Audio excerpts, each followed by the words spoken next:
Hey guys, welcome to Discover Music, and today we'll be talking about the second and final studio album from hard rock band Submersed, called Immortal Verses. This album was released on September 18th, 2007, and it is the first album that is without guitarist Eric Friedman, a member of the band, but he is credited in songwriting. The producer of this album is Rick Beato, who is also the producer on some Shinedown albums. Overall, this album was disappointing, and I'll tell you why later on. Okay, let's go into the track listings. The first track is Better Think Again. This song has pretty decent guitar work from the beginning, and it has very good vocals from Donald Carpenter, as we've seen in the last album. But it just doesn't have that lasting power or that lasting drive that the songs off of In Due Time had. This song is one of the best songs on the album, but still doesn't really compare to the songs off of In Due Time. Next is Price of Fame, and again, it's kind of like Better Thing Again, a little bit slower, but it has pretty good chord progression, and the vocal style has more of a country vibe to it. But it does express some serious emotion, but it still does not have an it factor or a prominent staying power. Okay, next is Life Without You. And this song has an interesting choice of rhythm and the guitars at the beginning. But overall, the rhythm of the song kind of reminded me of Killer Queen by Queen.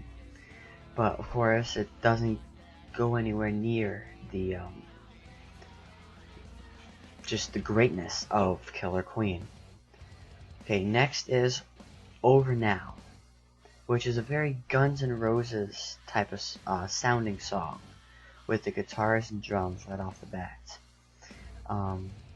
The atmosphere of the song is really nice, and the vocal work is pretty good. Lyrics in the song are one of the stronger ones, but still the song can get very boring and monotonous the longer you listen to it. Next is An Artist's Prayer, which has very mysterious guitar work in the beginning, and it has again more of a country feel, just like Price of Fame. Of course, it's not country, but it has that kind of feel, that atmosphere to it, and it kind of reminds me of, if you guys have heard, Darius Rucker. When he went to his solo career, he started to be a country singer. And the vocal performance and really the whole song gives that kind of vibe. And An Artist's Prayer is an okay song. It's kind of in the middle of rankings. Okay, next song is Sarah and Johnny, which has more like a bluesy drums and Metallica sounding guitar riffs to start off the song, and it fades into more of an rhythmic, like acoustic guitar flavor, and it's very interesting. This song has a pretty good emotional story to it, but still, it's, all these songs have these good elements and these different elements. It really hasn't lived up to the expectations that was set for this album from their first album, or their debut album, In Due Time. And that's what really has hurt this album. It has such a high standard to live up to from the amazingness of In Due Time, and it has fallen short in almost every category, every aspect, and almost every song. Okay, so the next song is At First Sight, which sounds almost identical to Sweet Child of Mine. But, of course, it's not exactly. And it actually kind of has some Nutcracker style staccato guitar chords in the pre-chorus. And the song as a whole is pretty good, but it's still, it falls short to being like a lasting song. The next song is Wonder, which is one of the better songs on the track. It has a lyrical theme of curiosity and self-doubt, and the groove of the song is heavy enough and memorable enough to tap your feet to it. But it doesn't necessarily drive you away from the lyrics or the deep content. Like some songs, actually a lot of songs nowadays, they go for catchiness instead of lyrical content. And that's one of the, I think, that one of the downfalls of rock music today. How the songs are going for more of radio friendly and more of a catchiness for people to remember the song, but it doesn't really have any lyrical content or themes that connects with people. And that's what I see happening in the trends. And a lot of bands today aren't putting much effort into the lyrics as they should. Okay, so next song is Rewind, which is a very acoustic shift for this album, and right away is a huge change of atmosphere for this album. Shamefully it came basically at the end. And the musicianship is very good on this track, and the guitar solo and the vocal work are very good. But a song overall, even with those great elements in it, it just didn't click. And that's what I think is really frustrating for me as a listener and a reviewer of this album. I know what this band is capable of, even though Eric Freeman left the band. The guitarist who replaced him filled in very nicely, but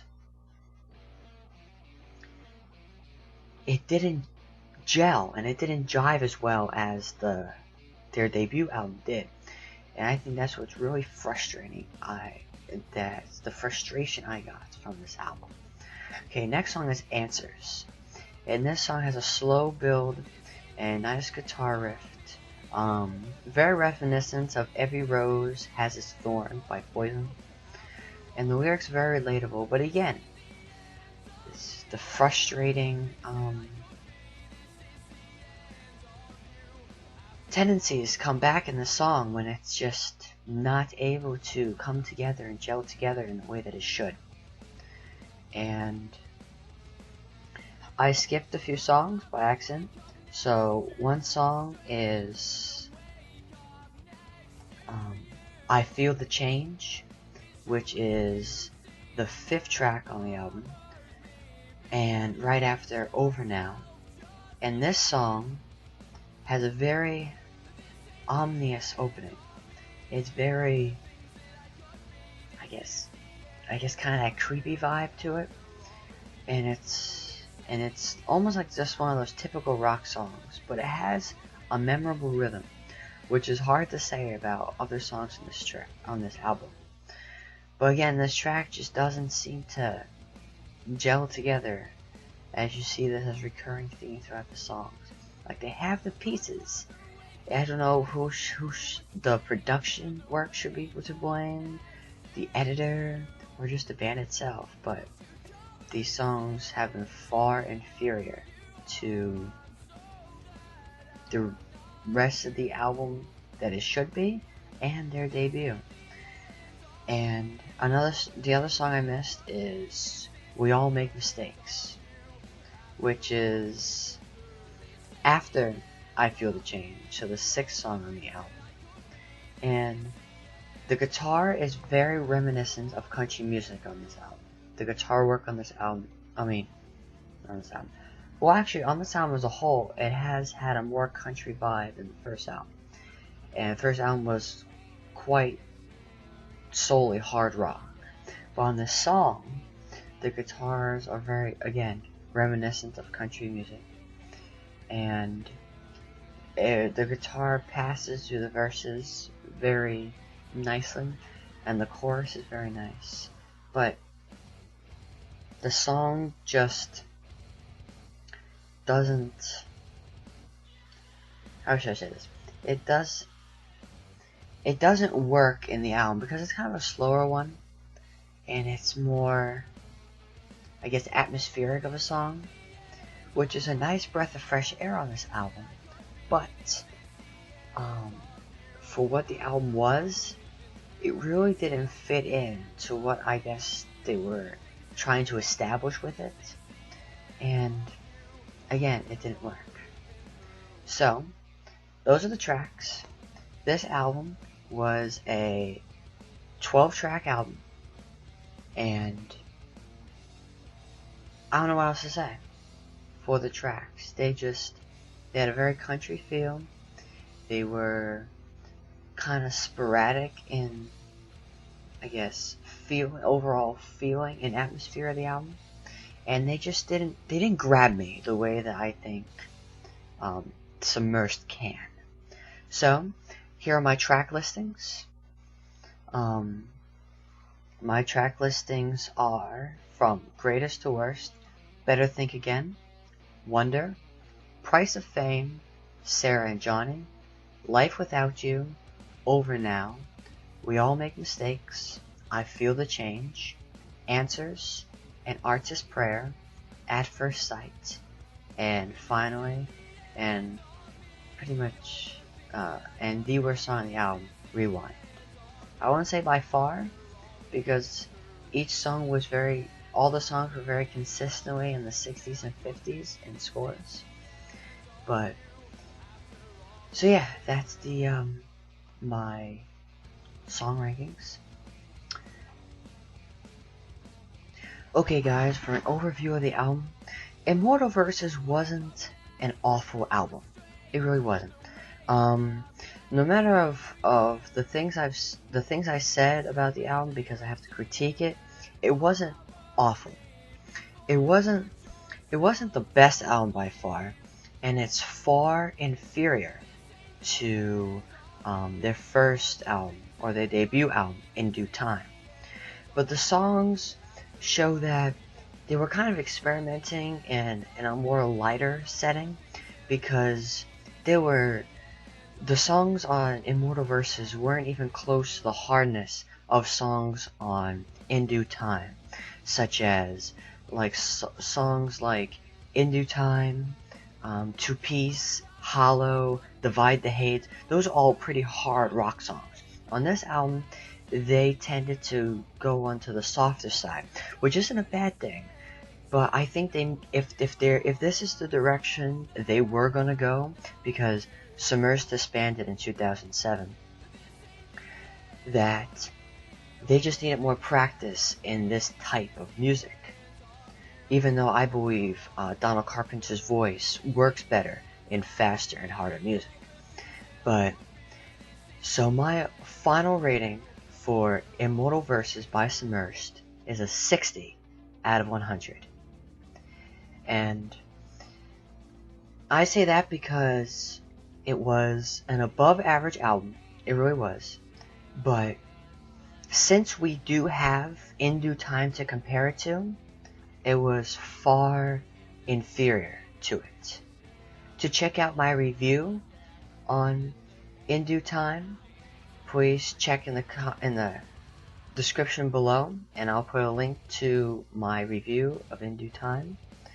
And thank you again for watching another Discover Music production, and I will see you next time.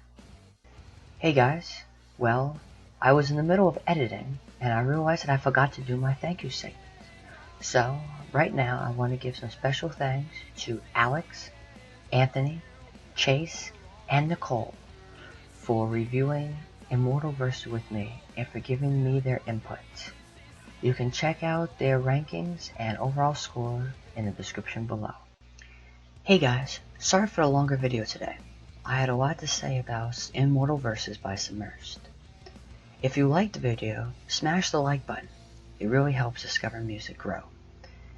And don't forget to subscribe to Discover Music to be notified when we put out more awesome content.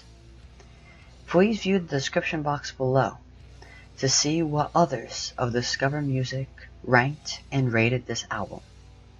And don't forget to leave in the comments below what you thought of the album, what you thought of this video, what would you like to see next? What can Discover Music do to improve the videos to give you content that you want to see?